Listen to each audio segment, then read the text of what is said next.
some kind of wild animal running around on the property this morning. And then I realized, oh, it's just wild kittens.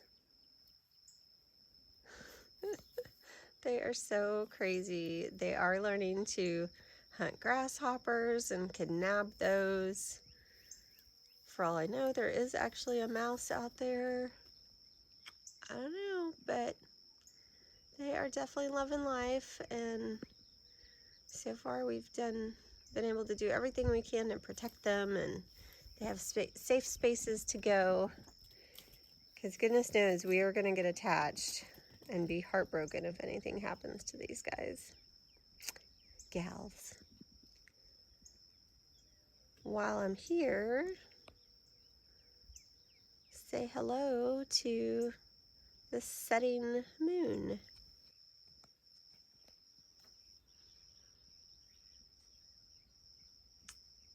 They saw a hummingbird try to come to the feeder, and the feeder was empty, so I refilled it. Hey! They scratch on everything. I guess I need to get them an actual scratching post. It didn't seem to be a problem until I noticed they are actually leaving the marks in some of the wood on the tiny house.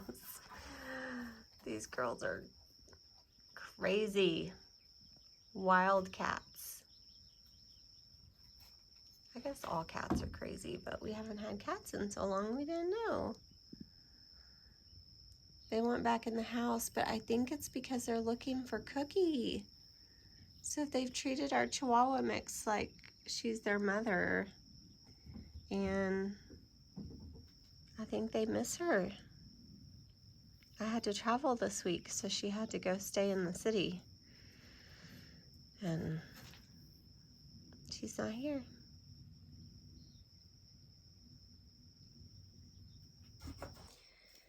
Okay, this is me with bedhead, but I thought I would share a little bit of this quiet and still morning. There's no wind this morning, which is a nice break here on the property. I will say it's been fairly still all summer. I don't know that I mind the wind if it brings cooler temperatures, but the cats, when they first came to Time Pastures, the neighbor next down the hill, her sister had cats she was looking to rehome, kittens. She was looking to rehome a new litter of kittens. So we said, okay, we'll take a couple of the kittens. We'd had trouble finding any adult barn cats to bring out here. So we thought, okay, we'll just start with kittens. It's fine. And when she brought them, they were in a little carrier, and I had set up a little space to try to keep them confined. Well, it's been a long time since we've had cats, and I kind of knew in the back of my mind that should let them out. They're gonna run off. We've got to keep them in a safe space for a couple of weeks to make sure that they can acclimate and get used to the area and familiarize themselves. And I knew this from doing rescue back in the day, but I ignored that little voice, and I put them in this little confined area. The neighbor needed her crate back. Everybody was standing there looking and wanted to see the kittens, and so I let them out right over the little fence I had put up. So I'd stapled up some rabbit fence to our workbench. It was a weird setup, admittedly, but of course they went right over the fence. One of them, Lefty, took off, couldn't find her. Pancha hid behind stuff inside the little tool shed where we were trying to keep them. That's an interesting sound from the chickens. But Pancha stayed put, Lefty took off, thought we were never going to see her again. I cried and cried. I thought, oh my gosh, we lost the cat 5 minutes into this journey, and it's all my fault because I knew better than to let out the kittens.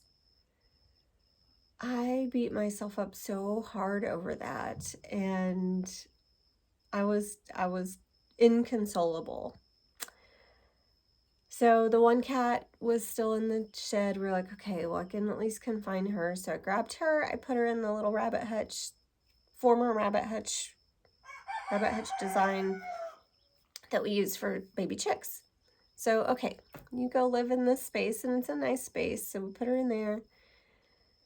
Next day, let me back up. That night, Ryan drove around the property trying to help find this kitten. Drove all the way down by the neighbors. I believe even drove over to the neighbors' property and looked all over their property, because that night he said, in case you guys saw me on your game camera, I was looking for a cat. So all that. Next morning, he's driving down to check on the cows, and he hears meowing. The other kitten had crawled up into the wheel well of our golf cart. I was so relieved. So we got a hold of her, put her in the hutch along with her sister, and now they're safe and sound. And they were about 9 weeks at the time. We've had them a little over a month. We got them on Memorial Day. Memorial Day kittens to us, they were actually born in March, so they're about 14 weeks old now. Had their shots, had really bad ear mites. It was really gross watching the vet clean that out. They are wild teenagers now, I suppose, in the realm of cat stages toward adulthood, but they're a ton of fun. So that's the kitten story, and we'll keep you updated on kitten adventures. They're pretty fun to watch. Coffee isn't quite as pleasant when it's already warm and humid outside, but because I sat there and talked for 5 minutes, it's kind of cool now. So good with having my coffee out here. Get to swing in the swing, have the relaxing motion of the swing, and the birds are really pleasant in the morning. Maybe not those birds. I spy a cat. I spy 2 cats. Gonna go bug the chickens. This could be interesting. So the kittens used to be in that hutch on the right-hand side, and they would watch the chickens walk around underneath them. So it's not as if they haven't seen the chickens or don't know what the chickens are. But it's kind of funny because now the tables have turned. The chickens are in the coop behind the wire, and then the kittens get to roam free. So I wonder what's going through everybody's head.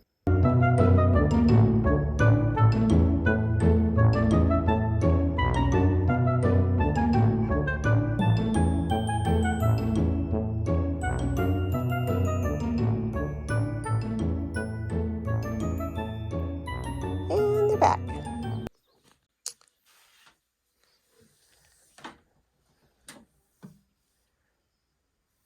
So I love this time of day where there's just the sort of rust color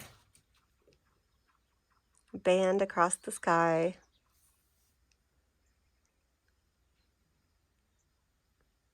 And I'm going to be quiet and let you listen to the birds a little bit.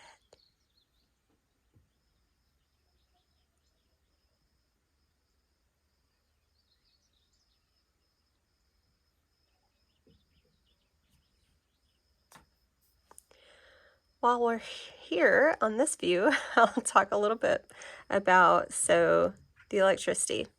Some people have asked about whether or not we are off-grid. Obviously we are not.